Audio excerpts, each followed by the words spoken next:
नमस्कार साथियों, स्वागत है आप सभी का आपके अपने चैनल स्वास्थ्य क्लासेस में। दोस्तों यूपी टेट 2021 2021 में दोस्तों जो यूपी टेट होने वाला है, मान लीजिए अगर होता है तो दोस्तों वहाँ पे हिंदी से संबंधित जो प्रश्न बनेंगे सिलेबस के अकॉर्डिंग कैसे बनेंगे वो आज आप पढ़ेंगे। दोस्तों ये प्रैक्टिस 1 है, ठीक। इसी तरीके से बहुत से प्रैक्टिस सेट आप लोगों के लिए आएंगे और वो भी टॉपिक के अकॉर्डिंग। तो जैसे आज का टॉपिक क्या है, हिंदी वर्णमाला में स्वर और व्यंजन, ठीक। तो दोस्तों करो तैयारी एकदम जोश से। तो तैयारी करना आप स्टार्ट कर दो और जो भी चीज़ बताया जाए उसको हूबहू नोट डाउन करते हुए चलिएगा। दोस्तों देखिए, सबसे पहले अगर सिलेबस की बात करें इसमें तो अपठित अनुच्छेद इसको हम लोग बाद में पढ़ेंगे। तो हिंदी वर्णमाला प्रैक्टिस सेट 1 इसमें कर रहे हैं। साथ ही साथ दोस्तों ये जितने भी सिलेबस आपको दिए गए हैं यूनिट फर्स्ट से, तो सभी आप प्रैक्टिस सेट के रूप में करेंगे। साथ ही साथ जो उसकी उचित व्याख्या होती है वो भी आपको बताई जाएगी। तो मैं आशा करता हूँ कि आप नोट्स ज़रूर बनाएंगे। ओके, चलिए देखिए दोस्तों, सबसे पहले यहाँ पे एक दोस्तों कुछ नोटिस है। आप टेलीग्राम पे अगर चाहें तो सब्सक्राइब कर सकते हो, लिंक डिस्क्रिप्शन में मिलेगा। और यहाँ पेज है, आइए पहला प्रश्न अपना क्या है कि भाषा की सबसे छोटी लिखित इकाई क्या है। दोस्तों भाषा की सबसे छोटी लिखित इकाई होती है वर्ण। क्या होती है? वर्ण। कैसी इकाई? लिखित इकाई। अब बात करते हैं वर्ण की, ठीक। वर्ण होता क्या है, अगर आप वर्ण को समझ जाएंगे इसके बाद प्रश्न को आप आसानी के साथ समझ जाएंगे। वर्ण किसको कहते हैं दोस्तों? तो वर्ण क्या है? भाषा की वह छोटी से छोटी इकाई, ठीक, जिसको खंडित ना किया जा सके। जिसको खंडित यानी जिसको डिवाइड, अब इसका मतलब जिसका भाग ना किया जा सके, ठीक। ऐसी छोटी से छोटी इकाई उसको वर्ण बोलते हैं। अब बात आती है लिखित इकाई क्या है। तो दोस्तों छोटी से छोटी जो इकाई होती है उसको हम लिखकर ही प्रदर्शित करते हैं। जैसे हमको लिखना हुआ का, तो दोस्तों का है ये, और इसको अगर तोड़ें हम का को तो ये ऐसे निकल के आता है, ठीक। जैसे आप का पढ़ रहे हो तो का में आ की फीलिंग जो आती है वो इस तरीके से होती है अगर हम का के अंदर प्रवेश करें तो दोस्तों ये जो का है इसको हम तोड़ नहीं सकते हैं, और ये जो आ है इसको भी हम तोड़ नहीं सकते हैं। अर्थात इसको क्या कहेंगे? वर्ण कहेंगे। इसी से परिभाषा निकल के आती है क्या कि भाषा की सबसे छोटी इकाई, और कैसी इकाई? लिखित इकाई, क्योंकि हम इसको लिख करके प्रदर्शित करते हैं, है ना। इसी तरीके से अगर आपसे पूछ लिया जाए कि भाषा की सबसे छोटी इकाई क्या होती है, तो सबसे छोटी इकाई भी क्या है बच्चा? वर्ण है। सबसे छोटी लिखित इकाई क्या है? वो भी है वर्ण। एग्जाम्पल के तौर पे आप लिख सकते हो हाफ, ये जो हाफ का यानी का के नीचे हलंत, इसको क्या बोलते हैं? हलंत इसको बोला जाता है। आप समझ रहे होंगे दोस्तों। देखिए ये हो गया का के नीचे हलंत हो गया, इसको पढ़ेंगे आधा का, फिर आधा ख, आधा चा, आ। आप ऐसी एंड सो ऑन कर सकते हैं, ठीक, जहाँ तक स्वर और व्यंजन होते हैं, ठीक। आगे देखिए ध्वनि क्या होती है दोस्तों। अगर ध्वनि के बारे में आपसे पूछा जाए तो ध्वनि क्या होता है? भाषा की सबसे छोटी मौखिक इकाई, मौखिक। तो आप ध्वनि को सुन सकते हो तो ये मौखिक होती है, जिसको जैसे हम लोग पहले टेस्ट देते थे क्या क्या कहते थे? रिटेन होगा, ओरल होगा, बच्चों का होता है। तो मौखिक, ठीक, मौखिक रूप से जो होगा छोटी इकाई उसको ध्वनि बोलेंगे। और साथ ही साथ अगर अर्थ के रूप में पूछा जाए तो वो शब्द होगा, और भावार्थ के अर्थ में अगर छोटी इकाई पूछा जाए तो वो वाक्य होगा। तो आप समझ गए होंगे। चलिए क्वेश्चन नंबर 2 पे चलते हैं हम लोग। हिंदी भाषा की लिपि कौन सी है? अब लिपि क्या होती है दोस्तों? लिपि क्या होता है? लिखने का ढंग या तरीका, करेक्ट। तो दोस्तों हिंदी भाषा की जो लिपि है वो क्या है? देवनागरी लिपि है हिंदी भाषा की। और ये इसका विकास हुआ है ब्राह्मी लिपि से इसका विकास हुआ है दोस्तों। और गुरुमुखी क्या है कहाँ की? ये पंजाबी की लिपि है, और फारसी उर्दू की है, और बंगाली बांग्ला भाषा की है, ठीक। आइए देखते हैं क्वेश्चन नंबर 3 को। उच्चारण या मौखिक दृष्टि से भाषा की लघुतम इकाई क्या है? अभी मैंने आपको बताया कि मौखिक या उच्चारण कैसे करते हैं हम लोग? मौखिक करते हैं। प्रोनाउंसिएशन जो होता है वो कैसे होता है दोस्तों? मौखिक रूप से होता है या उच्चारण करके होता है। तो इस दृष्टि से भाषा की लघुतम इकाई क्या है? ध्वनि है। और भाषा की सबसे छोटी लिखित, और साथ ही साथ क्या? सबसे छोटी इकाई पूछे या लिखित इकाई पूछे तो वर्ण, और मौखिक इकाई पूछे छोटी में तो आपको ध्वनि बताना है। अर्थ के आधार पर छोटी इकाई शब्द, और भावार्थ के आधार पर छोटी इकाई वाक्य। चलिए क्वेश्चन नंबर 4 देखिए। सार्थक ध्वनियों का समूह कहलाता है। सार्थक सार्थक का मतलब क्या होता है दोस्तों? सा मतलब सहित, अर्थक मतलब अर्थ देने वाला। सा का मतलब क्या होता है? सहित, और अर्थक मतलब अर्थ देने वाला। अर्थ देने वाला जो सहित होता है, या सा का मतलब होता है क्या? देने वाला। सा का मतलब होता है हाँ, आ का मतलब होता है क्या? नहीं। तो सहित, अर्थ सहित, जिसमें अर्थ निकले, तो उसको क्या बोलते हैं? वर्ण क्या होती है? छोटी इकाई। ध्वनि क्या होता है? मौखिक इकाई। शब्द होता है दोस्तों। सार्थक ध्वनियों का समूह क्या कहलाता है? शब्द कहलाता है। और शब्दों का समूह ही क्या कहलाता है? वाक्य कहलाता है। अब दोस्तों शब्द देखिए, शब्द कैसे? जैसे मैंने पढ़ लिया, मुझे बोलना है बालक। क्या मुझे बोलना है? बाधन लाधन का बालक। अब बालक हो गया, इसको हम पढ़ रहे हैं बालक, तो 3 ध्वनि है इसमें। तो हमको साफ साफ समझ में आ रहा है कि मेरा बोलने का उद्देश्य क्या है? वो बालक है। लेकिन अगर मैं यहाँ पे ये लिख दूँ कलबा, तो आप इसका कोई भी सेंस लगा पा रहे हो? नहीं लगा पा रहे हो। दैट्स मीन इसका मतलब हो गया क्या? ये निरर्थक है, यानी कोई भी अर्थ नहीं है, और ये सार्थक है, यानी अर्थ सहित है। ठीक है दोस्तों, तो सार्थक ध्वनियों का समूह शब्द कहलाता है। चलिए क्वेश्चन नंबर 5 पे चलते हैं। वर्ण के प्रकार हैं। वेरी इंपॉर्टेंट क्वेश्चन है दोस्तों, स्टार लगाइएगा। वर्ण के प्रकार हैं। यूपी टेट के लिए तो रामबाण का काम करता है ये। तो वर्ण के प्रकार कितने हैं? स्वर और व्यंजन। स्वर और व्यंजन, ये 2 प्रकार हैं वर्ण के। तो इसका मतलब ऑप्शन नंबर सी यहाँ पे सही हो जाएगा। वर्ण के कितने प्रकार हैं? स्वर और व्यंजन। अब बात करते हैं स्वर की। स्वर क्या होता है? ऐसे वर्ण जिनको बोलने के लिए, ऐसे वर्ण जिनको बोलने के लिए क्या हो? स्वतंत्र रूप से बोला जाए। ऐसे वर्ण जिनका उच्चारण स्वतंत्र रूप से किया जाए। स्वतंत्र रूप से क्या कहलाते हैं? स्वर कहलाते हैं। और व्यंजन क्या होता है? व्यंजन क्या होता है? जिनको उच्चारित करने में क्या किया जाए? स्वर की सहायता लेनी पड़े। स्वर की सहायता से बोले जाने वाले या उच्चारण किए जाने वाले वर्ण होते हैं, उनको क्या बोलते हैं? व्यंजन बोलते हैं। चलिए आगे देखिए। धीरे धीरे दोस्तों आपको इसके अंदर तक मैं लेके चलूँगा, सभी प्रश्न आपको पता चलेंगे, जो भी प्रश्न यूपी टेट की औकात है पूछने की। ठीक है, चलिए। हिंदी में स्वरों की संख्या कितनी है? ये देखिए, ये भी आप इस पे लगाइए स्टार। ये भी सबसे बढ़िया प्रश्न है दोस्तों, क्योंकि यहाँ पे हम लोग क्या होते हैं? कन्फ्यूज़ होते हैं। ठीक, हिंदी में स्वरों की संख्या कितनी होती है? तो स्वर दोस्तों इंग्लिश में वाउल बोलते हैं, AEIOU होता है, लेकिन हिंदी में कितने होते हैं? तो हिंदी में हम क्या पढ़े थे? छोटा आ, बड़ा आ, फिर छोटी ई, बड़ी ई, छोटा ऊ, बड़ा ऊ, फिर री पढ़ते थे, ए, ओ, औ, अंग, आह। तो दोस्तों ये हम पढ़ते थे। ठीक, जब हम बचपन में पढ़ते थे यही पढ़ते थे, या अभी भी जब पढ़ते यही पढ़ते हैं। ठीक, जब हम किसी को सिखाते हैं, बताते हैं। लेकिन अब यहाँ पे हमको समझना क्या है? अगर आपसे प्रश्न पूछ ले हिंदी में स्वरों की संख्या कितनी है, संख्या पूछे, तब आपको क्या बताना है? यहाँ पे तो आप काउंट करेंगे, आपको 13 आ रहा है। ठीक, देखिए 2, 2 4, 2 6, 2 8, 8 2 10, 10 3 13, आपको 13 यहाँ पे मिल रहा है। लेकिन क्या ये सही है? नहीं, ऑप्शन में तो है ही नहीं 13। इसका मतलब ये गलत है, 13 नहीं होना चाहिए। दोस्तों अंक और आह जो होता है, इसको ना तो स्वर में रखा गया है, ना तो व्यंजन में रखा गया है। ठीक है, तो इसलिए यहाँ पे इसको नहीं काउंट करेंगे।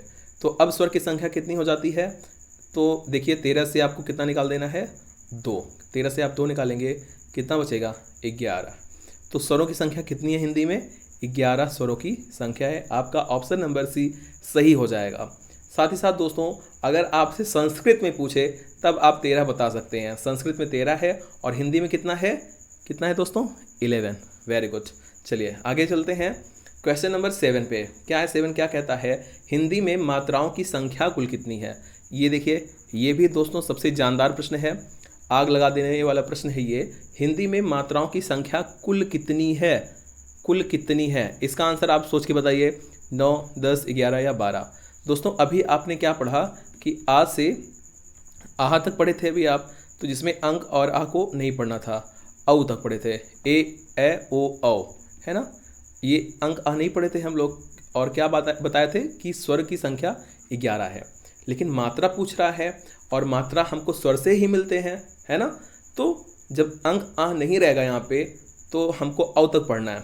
तो अव तक आप पढ़ते हो तो आपको कितनी मात्राएं देखने को मिलती हैं? आप कहोगे सर 11, लेकिन मैं कहूँगा गलत। क्यों गलत है? क्योंकि दोस्तों शुरुआत होती है छोटा आ से, छोटा आ से शुरुआत होती है, और छोटा आ की क्या कोई मात्रा होती है? सोचिए, नहीं होती है ना। तो छोटा आ की कोई भी मात्रा नहीं होती है, इसलिए 11 से 1 निकल जाएगा। आपका बचेगा कितना? 10। कितना बचेगा? 10। नहीं समझ में आया? देखिए मैं यहाँ पे लिख देता हूँ ऊपर, ध्यान से देखिएगा। हम लोग क्या पढ़ते हैं? छोटा आ, बड़ा आ, छोटी ई, बड़ी ई, छोटा ऊ, बड़ा ऊ, री, ए ओ, औ। ठीक है, क्योंकि अंक को मैंने बताया नहीं पढ़ा जाएगा हिंदी में। अब क्या इसकी मात्रा होती थी? नहीं, बड़ा की मात्रा। मैं कलर चेंज करके आपको बताता हूँ जिससे क्लियर हो सके। ये देखो, बड़ा आ की मात्रा छोटी ई, बड़ी ई, छोटा ऊ, बड़ा ऊ, री की मात्रा ए ओ और औ। काउंट कीजिए खुद, 3 3 6, 3 9 1 10। तो हिंदी में मात्राओं की संख्या कुल कितनी आ गई? 10। तो दोस्तों कभी मत भूलिएगा 10 मात्राएं हिंदी में होती हैं। और स्वर कितने होते हैं? तो स्वर होते हैं 11, 11 स्वर और मात्रा 10। क्लियर? चलिए आगे बढ़ते हैं। क्वेश्चन नंबर 8 हमारा क्या कहता है? निम्न में स्पर्श व्यंजन नहीं है। निम्न में स्पर्श व्यंजन नहीं है। दोस्तों व्यंजन के बारे में अभी आपको बहुत ही अच्छी तरीके से बताने वाला हूँ। फिलहाल के लिए यहाँ पे समझ लीजिए, जो स्पर्श व्यंजन होते हैं इनकी संख्या होती है कितना? 25। स्पर्श व्यंजन कितने होते हैं? 25। वो कौन कौन से हैं? क, च, ट, त, प। का वर्ग, पा वर्ग, सॉरी का वर्ग, चा वर्ग, टा वर्ग, ता वर्ग और पा वर्ग। का वर्ग में आता है का से लेके ङ तक, तो क, ख, ग, घ, ङ। इसी तरीके से चा से लेके यहाँ तक आएगा चा वर्ग में। टा वर्ग में टा, ठ, ड, ढ, न। ता वर्ग में ता से लेके न तक। पा वर्ग में पा से लेके मा तक। तो आप देखेंगे बीच में आपको लगभग 5 मिलेंगे टोटल। तो 5 कब कितनी बार है? 1 2 3 4 5। प्रत्येक वर्ग में 5 वर्ड हैं। ठीक, 5 वर्ड प्रत्येक वर्ग में है, और 5 गुणे 5 करेंगे तो 25 आ जाएगा। इसको आप जोड़ेंगे भी, 1 2 3 4 5, 5 5 10, 5 15, 5 20, 5 25। तो 25 वर्ण हैं टोटल। ठीक, इसमें स्पर्श व्यंजन में। तो बात किसकी कर रहा है यहाँ पे? बात कर रहा है यहाँ पे कौन सा नहीं है। तो दोस्तों आप इनमें या नहीं पाएंगे। ठीक, या आप नहीं पाएंगे का से लेके पा वर्ग तक। तो इसका मतलब आपका ऑप्शन ये सही हो जाएगा, या स्पर्श व्यंजन नहीं है। बा भी है, माँ भी है, डा भी है, लेकिन या स्पर्श व्यंजन नहीं है। चलिए आगे बढ़ते हैं। क्वेश्चन नंबर 9, अंतस्थ व्यंजन क्या होता है? क्या होता है अंतस्थ व्यंजन? देखिए, श, स, ह। दोस्तों यहाँ पे एक चीज़ और मैं आपको क्लियर करता हूँ। सब छोटा सा बड़ा सा जो भी कहते हैं, तो दोस्तों इसको सबसे पहले बोलते हैं क्या? तालव्य सा। तालव्य सा इसको बोलते हैं। और इसको क्या बोलते हैं? कुछ लोग इसको खट्टी सा बोलते हैं, कुछ लोग इसको पेट फाड़ने वाला शाह बोलते हैं, कुछ लोग इसको खा कहते हैं। एक्चुअली में इसको क्या है? मूर्धन्य शाह। कैसा शाह बोलते हैं? मूर्धन्य शाह या मूर्धा शाह आप कह सकते हो। ये क्या है? दंती सा, दंती सा। ठीक, जिनमें मेरे ख्याल से इसको बड़ा सा और इसमें छोटा सा इसको बोला जाता है। तो दोस्तों यहाँ पे लेकिन प्रश्न अपना क्या है? अंतस्थ व्यंजन क्या है? प्रश्न क्या है? अंतस्थ व्यंजन क्या है? तो या, र, ला, वा, ये क्या दोस्तों? अंतस्थ व्यंजन है। अंतस्थ व्यंजन के अंतर्गत रखे जाते हैं कौन कौन से वर्ण? या, र, ला और वा। क्लियर? अब दोस्तों यहाँ पे देखिए अड़ा और ढ लिखा है, यहाँ पे अंक अह लिखा है, यहाँ पे श, स, ह लिखा है। तो दोस्तों ये जो होता है, इसको जब बोलते हैं हमारे मुंह से निकलती है ऊष्मा, गर्मी निकलती है। आप बोल के चेक कीजिए, श, श, श, ह। तो दोस्तों इसको ऊष्म, क्योंकि गर्मी को ऊष्मा भी बोलते हैं, तो ऊष्म व्यंजन इसको कहा जाता है। और इसको बोलते हैं क्या? द्विगुण व्यंजन। ठीक, ड़ा और ढा। और अंग और आह को बोलते हैं क्या? अयोग वाह बोलते हैं। क्लियर? चलिए क्वेश्चन नंबर 10 पे चलते हैं। हिंदी भाषा की वर्णमाला में वर्णों की कुल संख्या कितनी है? ये दोस्तों ये भी है, ट्रिपल स्टार लगाइए इस पर, इम्पॉर्टेंट क्वेश्चन है। देखिए यहाँ पे मैं बात करूँ वर्णमाला में वर्णों की कुल संख्या, तो वर्णमाला वर्णों का समूह होता है। वर्णमाला क्या है?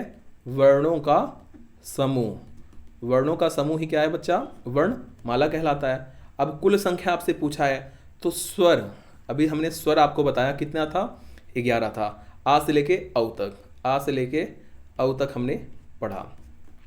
फिर मैंने आपको बताया स्पर्श व्यंजन के बारे में। स्पर्श व्यंजन के बारे में मैंने आपको बताया, कहाँ से कहाँ तक था, वो का वर्ग से लेके का वर्ग चा, लिख देता हूँ मैं, का वर्ग, चा वर्ग, टा वर्ग, ता वर्ग और पा वर्ग। इसको आप क च ट त प भी पढ़ सकते हो याद करने के लिए। तो दोस्तों यहाँ पे कितने हो गए, ये सब में 5-5 था, 5-5 वर्ग, 5-5 वर्ण सभी में थे, इट मीन्स 25 वर्ण हो गया। ठीक, तो 11 स्वर और 25 स्पर्श व्यंजन हो गया। इसके बाद मैंने आपको बताया कि अंतस्थ व्यंजन, अंतस्थ व्यंजन ये कौन सा था, तो अंतस्थ व्यंजन आपने पढ़ा या, रा, ला और वा, यही पढ़ा ना, या, रा, ला, वा। इसके बाद दोस्तों आता क्या, इनकी संख्या कितनी हो गई, 4। चलिए आगे देखते हैं।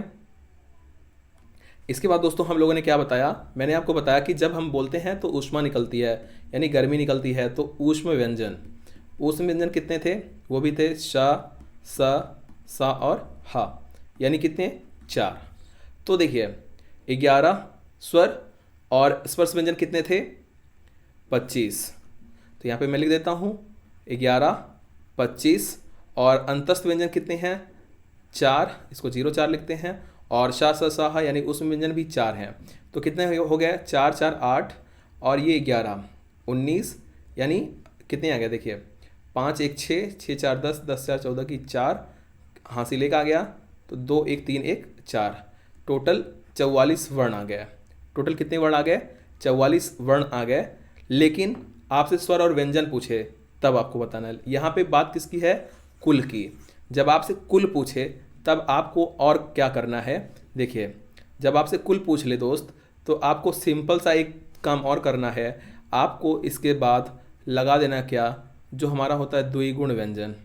क्या होता है, द्विगुण व्यंजन, इसको लिख देना है। ये कितने होते हैं, तो ये होते हैं ड़ा और ढ़ा। लेकिन इसके बाद हमको एक काम और करना है, संयुक्त व्यंजन आता है, क्या, संयुक्त व्यंजन। तो संयुक्त व्यंजन कौन कौन से होते हैं, वो होते हैं बच्चा श, त्र, ज्ञ और स्रा। इनकी संख्या कितनी है, 4। ठीक, इनकी संख्या कितनी है, 4, और इनकी संख्या द्विगुण की व्यंजन 2, और फिर अयोग वाह, फिर क्या आता है, अयोग वाह। इनमें क्या आता है, अंक और आहा, क्या आता है, अंक और आहा। इनकी भी संख्या कितनी है, 2। अयोग वाह की संख्या कितनी है, 2। और द्विगुण व्यंजन के साथ साथ इसको दोस्तों एक व्यंजन और बोलते हैं, इसका नाम क्या है, उत्क्षिप्त व्यंजन। क्या व्यंजन, उत्क्षिप्त व्यंजन भी द्विगुण व्यंजन को बोला जाता है।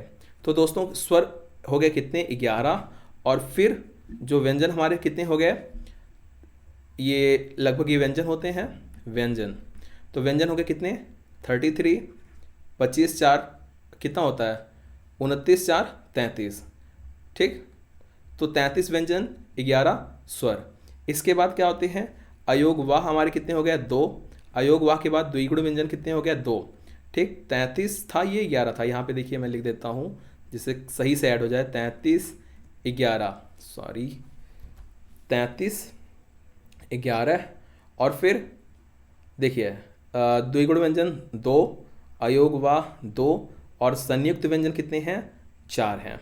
ठीक, संयुक्त व्यंजन 4, द्विगुण या उत्क्षिप्त व्यंजन 2, अयोग वाह 2, और व्यंजन कितने हैं, 33, और स्वर कितने हैं, 11। इन सभी को जोड़ते हैं, देखिए 3 1 4 2 6 2 8 8 4 12 की 2, हासिल 1 आई, तो 3 1 4 1 5 52। तो टोटल कितने वर्ण हो गए, 52। कुल वर्ण अगर आपसे पूछे तो आप 52 बताएंगे। अगर स्वर और व्यंजन की संख्या पूछती है आपसे कुल मिला करके, तब आपको बताना कितना, 33 + 11 यानी कि 44। ठीक, तो यहाँ पे 52 आपका हो जाएगा करेक्ट आंसर। यहाँ पे एक बार फिर से समझिए, जल्दी से मैं आपको समझाने की कोशिश करता हूँ। स्वर कितने हैं, 11, व्यंजन कितने हैं, तो व्यंजन है 33। ठीक, आपसे फिर पूछे कि अयोग वाह आपसे पूछे तो आपको 2 बताना है, जिनमें क्या क्या आता है, अंक और आहा आता है। फिर आपसे पूछे द्विगुण या उत्क्षिप्त, तो 2 हैं, जिसमें होता है ड़ा और ढा। फिर आता क्या, संयुक्त व्यंजन, जिसमें आता क्या, श, त्र, ज्ञ और स्रा। क्लियर हो गया, इसको आप ऐड करेंगे आपका 52 आ जाएगा। चलिए क्वेश्चन नंबर 11 देखते हैं। हिंदी में व्यंजन वर्णों की संख्या कितनी है। अभी मैंने आपको बताया व्यंजन वर्ण कितने थे, 33 थे। 33 में क्या था, पहला था स्पर्श व्यंजन। स्पर्श व्यंजन इनकी संख्या कितनी थी? बिल्कुल सही, 25 थी। इसके बाद क्या था? इसके बाद क्या था आपका? अंतस्थ व्यंजन। अंतस्थ कितना था? या, रा, ला, वा, ये 4 थे, तो 25 4 29 हो गए। इसके बाद आपका क्या आता है? ऊष्म व्यंजन। ऊष्म व्यंजन जिनकी संख्या कितनी है?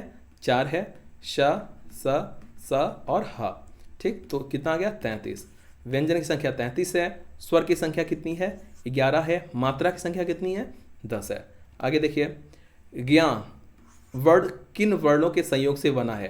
तो दोस्तों देखिए, मैंने आपको बताया संयुक्त व्यंजन के बारे में। संयुक्त व्यंजन के बारे में मैंने आपको बताया। ठीक, संयुक्त व्यंजन देखिए ये कैसे कैसे होते हैं, कौन कौन से होते हैं? 4 होते हैं। कौन कौन सा था जिनमें हमने पढ़ा दोस्तों? श, त्र, ज्ञ और स्रा, ये पढ़े थे। श जो होता है दोस्तों वो बनता है आधा का और ये मूर्धन श से।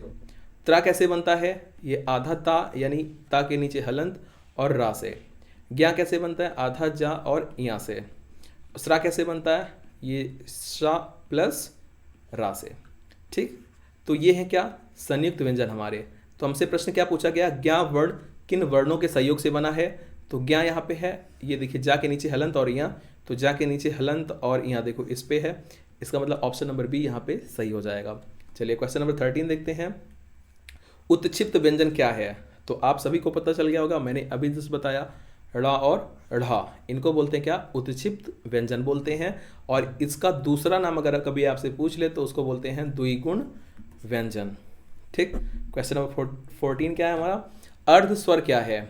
तो दोस्तों या और वा अर्ध स्वर में आते हैं, और या वा किस में आते हैं? या व रा ला ये आते हैं अंतस्थ व्यंजन में भी। तो या और वा लेकिन पूछे तो ये सब क्या है? अर्ध स्वर हैं। चलिए क्वेश्चन नंबर 15 क्या है अपना? अयोग वाह कहा जाता है। तो दोस्तों अयोग वाह क्या था? अंक और अह। मैंने आपको बताया ये तो ना स्वर है ना व्यंजन है। दोस्तों इनमें क्या आता है? अह, ये क्या है? इसको विसर्ग है। ठीक, और दोस्तों विसर्ग कभी भी आपको स्वर के साथ नहीं मिलेगा। ठीक है दोस्तों, विसर्ग व्यंजन के साथ ही जोड़ा जाता है हमेशा, स्वर के साथ कभी भी विसर्ग नहीं जोड़ा आपको मिलेगा। कभी भी आप नहीं देखेंगे किसी भी स्वर में विसर्ग जोड़ा गया है। ठीक है, तो अयोग वाह कहा जाता है किसको? विसर्ग को। महाप्राण अल्प प्राण दोस्तों आगे बताने वाला हूँ मैं आपको नेक्स्ट वीडियो में। नेक्स्ट जो अपना सेट आएगा संयुक्त व्यंजन आपको पता है श, त्र, ज्ञ और स्रा। आइए आगे चलते हैं। निम्न में से कौन सा शब्द अमात्रिक है? अमात्रिक यानी जिस पे भी मात्रा नहीं लगी है। इस पे मात्रा लगी है, इस पे भी लगी है मात्रा, इस पे लगी है, कलरों पे मात्रा नहीं लगी है, इसलिए क्या है? अमात्रिक शब्द है। ऑप्शन नंबर सी सही हो जाएगा। नेक्स्ट क्वेश्चन क्या है अपना? हिंदी शब्दकोश में अंक किस वर्ण के पहले आता है? दोस्तों हिंदी शब्दकोश क्या होता है इस पे मैं दोस्तों डिटेल में वीडियो बनाने वाला हूँ। फिलहाल के लिए अभी इसकी जो व्याख्या है वो आपको टेलीग्राम पे मिलेगी। टेलीग्राम पे मिलेगी। स्वास्थ्य क्लासेस आप उसको ज्वाइन कर लीजिए टेलीग्राम पे, वो एकदम फ्री होता है, आप सभी को पता है। प्लस वहाँ पे आपको PDF वगैरह भी मिलेगी। ठीक, अभी के लिए कोई भी ऐप्स वगैरह नहीं है तो आप फ्री में उसको डाउनलोड कर सकते हो। तो ये दोस्तों आ के पहले आता है क्या? अंक। तो हिंदी शब्दकोश के बारे में आपको कहाँ पे मिलेगा? बिल्कुल टेलीग्राम पे आपको सेंड किया जाएगा। आगे देखिए दोस्तों, ये जो सवाल है, ये प्रश्न है, ये मैं आपके लिए रख रहा हूँ। ठीक, आपके लिए रख रहा हूँ, ये भी बहुत इंपॉर्टेंट है। आपसे पूछा गया है यूपी टेट में, तो हिंदी दिवस कब मनाया जाता है ये आपको बताना है।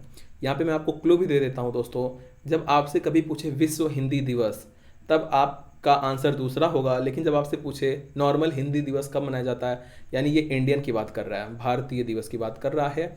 तो दोस्तों भारत में हिंदी दिवस कब मनाया जाता है, इसका आंसर आप सभी प्यारे साथियों कमेंट करके हमको बताएंगे।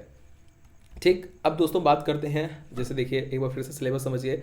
अपठित अनुच्छेद मैंने बोला ये आपको बाद में बताया जाएगा, लेकिन हिंदी वर्णमाला, वर्णों के मेल से मात्रिक अमात्रिक, वाक्य की रचना और ये जो हिंदी की सभी ध्वनियों के पारस्परिक अंतर की जानकारी, विशेष रूप से श, स, अभी मैंने बताया इसको मूर्धन्य श, इसको दंती सा, इसको तालव्य श और ब, व, ढ, ये सब की ध्वनियाँ हैं, इनमें क्या अंतर होता है, सब आपको मिलने वाला है प्रैक्टिस सेट और व्याख्या के रूप में।